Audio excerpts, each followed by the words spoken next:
Bienvenue dans cette nouvelle analyse. Aujourd'hui, on va plonger dans un sujet hyper intime et vraiment vertigineux. À quel moment est-ce que ce besoin viscéral d'être aimé arrête d'être de la simple intelligence émotionnelle pour devenir un épuisement total, voire un effacement complet de sa propre personne? On va vite s'en rendre compte, la frontière est incroyablement fine.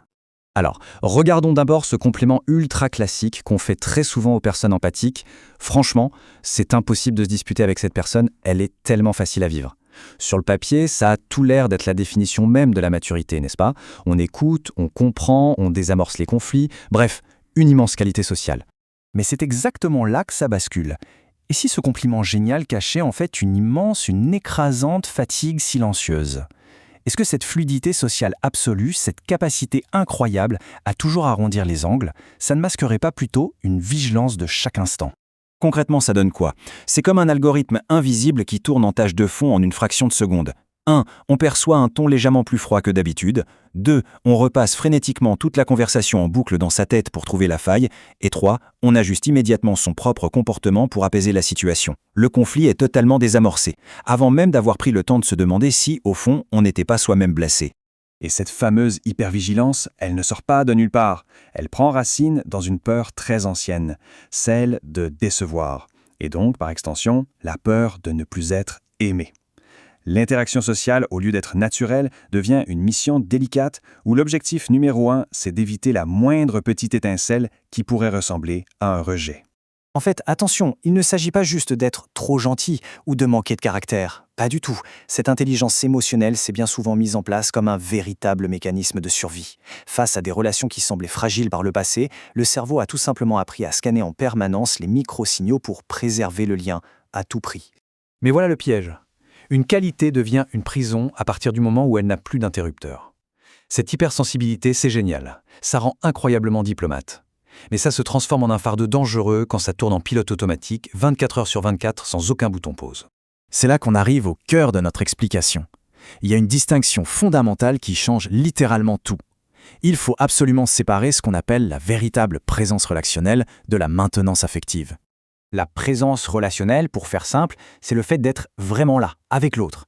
Ça veut dire écouter de manière authentique, répondre avec honnêteté, et surtout, c'est la capacité à endurer les frictions tout à fait normales d'une relation sans avoir l'impression de trahir l'autre ou pire, de se perdre soi-même au passage.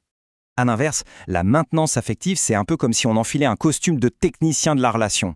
On scanne l'humeur de la pièce en permanence, on prévient le moindre désaccord, on porte l'ambiance globale sur ses propres épaules, et le prix à payer pour tout ça, c'est l'effacement de soi. On rend la relation super fluide et praticable, oui, mais au prix de sa propre disparition. C'est ce qui nous amène à cette citation qui frappe vraiment fort. Parfois, la paix relationnelle est une forme élégante de disparition.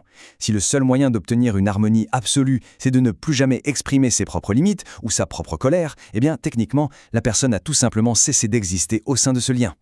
Du coup, ça pose une question de diagnostic assez vitale. Quand on passe son temps à arrondir les angles, est-ce qu'on protège vraiment la connexion humaine ou est-ce qu'on protège juste sa propre angoisse d'être jugé ou rejeté? La nuance est vraiment énorme. Mais d'où elle vient cette vigilance extrême?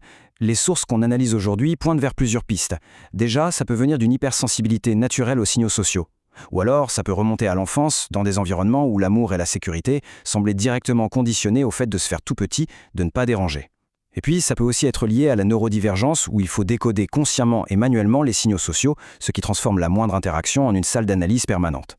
Pourtant, ce qu'on recherche tous au fond, c'est une véritable rencontre. Pas une tâche administrative ou une corvée supplémentaire à gérer.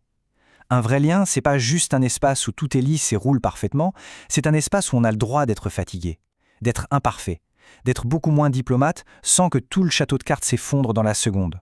Et c'est crucial de faire la différence entre la bonté choisie et l'apaisement compulsif. La bonté, quand elle est librement choisie, elle laisse toujours une trace de dignité, de chaleur humaine. L'apaisement compulsif, lui, il laisse juste un énorme flou, une fatigue qui colle à la peau, voire un peu de rancœur, tout simplement parce que l'action était motivée par la peur de déplaire, et non par un vrai choix. Alors, comment on fait le tri? Le crash test ultime, après n'importe quelle interaction sociale, c'est de se poser et de se demander « est-ce que je me sens plus vivant, plus ancré, plus vrai, ou est-ce que je me sens complètement vidé ?» avec la vague impression d'avoir passé les 2 dernières heures à maintenir en vie un système hyper fragile.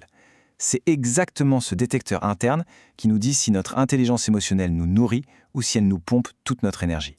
L'objectif, attention, ce n'est surtout pas de dire qu'il faut devenir froid, égoïste ou indifférent. La sensibilité, c'est un trésor. Le vrai but, c'est de garder cette magnifique finesse relationnelle, mais d'y rajouter une bonne colonne vertébrale. C'est-à-dire ressentir les choses à fond, oui, mais sans se dissoudre instantanément dans ce que l'autre pourrait éventuellement penser.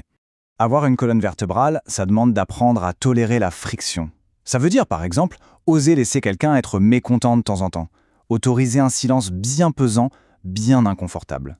Survivre à une phrase qu'on a mal formulée et accepter de laisser les autres gérer leurs propres déceptions. Et le plus fou là-dedans, c'est qu'en faisant ça, on se rend compte que le monde ne s'effondre pas. En surface, le problème ressemble à cette quête infinie pour plaire à tout le monde. Mais la vraie question, ce n'est pas juste « pourquoi est-ce que je ressens ce besoin viscéral d'être aimé ?» En fait, on se trompe de problème. La vraie question, celle qui peut littéralement transformer une vie, c'est celle-ci. Est-ce que je peux encore rester moi-même quand je prends le risque de ne pas être aimé? C'est ça le défi ultime. Maintenir son existence propre, authentique, même face à la désapprobation. Merci d'avoir suivi ce décryptage avec nous et gardez bien cette réflexion en tête lors de la prochaine discussion un peu tendue.